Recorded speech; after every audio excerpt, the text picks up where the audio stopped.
I do think this military operation will likely be conducted. And I sense, the military pressure that will be put on Hamas as a result of it would likely bring them back to the negotiation table in a serious manner, much as they did back in November due to that military pressure when we were able to get 40 hostages released. We've not had anything like that since.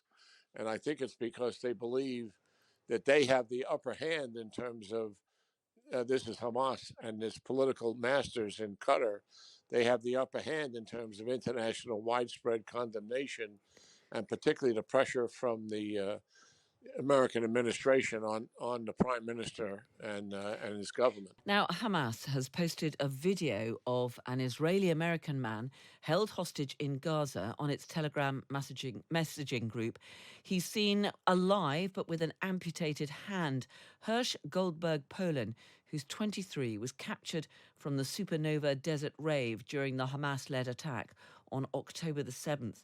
In the video, he calls on the Israeli government to step down and says he misses his family, urging them to keep campaigning for his release. His father, John Poland, responded to the video, asking world leaders to secure a deal to return the hostages.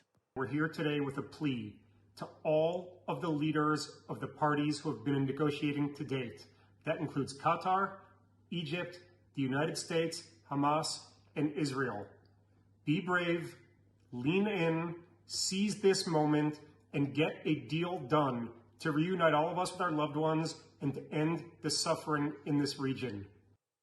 Well, an impromptu protest broke out close to the home of the Israeli Prime Minister, Benjamin Netanyahu, including some of those whose family are still being held hostage. Let's talk to General Jack Keane, who is chairman of the Institute for the Study of War.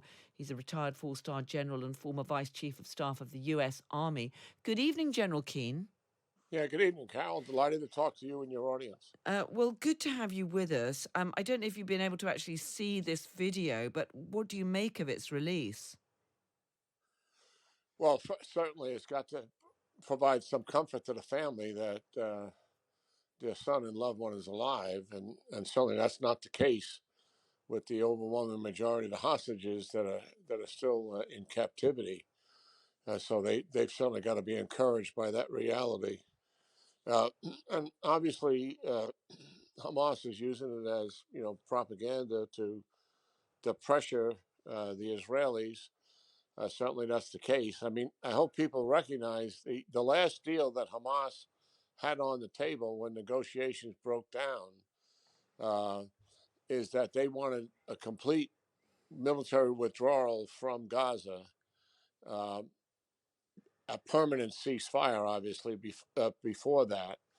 And then after all the troops are out of Gaza, uh, they would then negotiate a hostage release. Now that's a very hardened position, and I really believe that the reason for that hardened position is a lot of the pressure that the administration here in the United States is putting on the Netanyahu government in terms of its war aims, how it's conducting the war itself. We have a very challenging position that Hamas has. I mean, Netanyahu's had on the table now for weeks a 6 week ceasefire to permit the removal of hostages, 40 released for about 800 to 900 Palestinians. And those conditions have been continuously rejected by Hamas, who has a very hardened position now. And in this video, it's being reported that the hostage actually says that he now thinks that there are about 70 of those who were also taken captive who have died. And that is a higher figure than the Israelis have admitted, isn't it? Yes, I think that's very true. The last negotiations, from what I understand, that's been publicly reported, Hamas uh, indicated they would have difficulty making the 40 number that the Israelis were proposing. And we believe before we heard this last report, there was about 29 to 30 dead, hostages, with about 100 still alive. So yes, the number we're talking about now, it continues to get tragically smaller and smaller. Yeah, and it's not quite clear when this latest video was actually filmed. But in it, the hostage, Goldberg Polin, says that this is his 200th day in captivity. Um, and I mean, it's just unimaginable what these hostages and, of course, their families are going through. No, I totally understand. I mean, it's absolutely horrific, and think of what they experienced on October the 7th. I mean, my God, friends, family, loved ones, just killed summarily around them. Some of them, brutalized, and they're just horrific scenes that they've been playing over and over in their head ever since October the 7th. Much, and then the horror of what's been added to that. God knows what kind of conditions they're in, and what Hamas is doing to them. It's certainly a brutal experience for all of them. And what's your assessment of where this Israeli offensive has gone to? I mean, there's a report in tonight's Times that suggests satellite images showing two new encampments where the Israeli military are preparing for a renewed offensive. And of course, already tens of thousands of people have died in Gaza. What's your assessment of what's going to happen next in this offensive? Some still suggesting that there could be an incursion or an attempted offensive on Rafah, despite warnings from many in the West, including the UK, not to do so without making sure that civilians have somewhere to go. Yeah, well, what I thought was reported was the establishment of a couple of enclaves that the Israeli military and others are establishing in the vicinity of Han Yunis, which is a major city that's north of Rafah, uh, in a place where food, water, and medical assistance would be in place to be able to receive the people that are in temporary shelter around Rafah. That's what I understand has been taking place, and likely we would eventually see the movement of the civilians away from Gaza into some kind of an encampment like that. And I would imagine it would take some time for all of that to take place. Certainly a couple of 3 weeks before any ground campaign would likely be launched into Rafah. And just finally, Benjamin Netanyahu, the Israeli Prime Minister, is under continued pressure, isn't he? He's got splits and divisions within his war cabinet over what the next steps in the war should be, over the response to those Iranian strikes.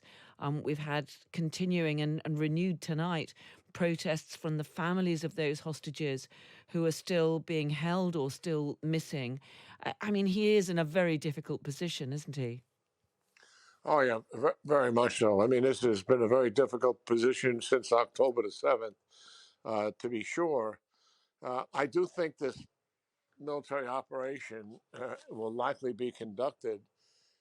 And I sense, the military pressure that will be put on Hamas as a result of it would likely bring them back to the negotiation table in a serious manner, much as they did back in November due to that military pressure when we were able to get 40 hostages released. We've not had anything like that since.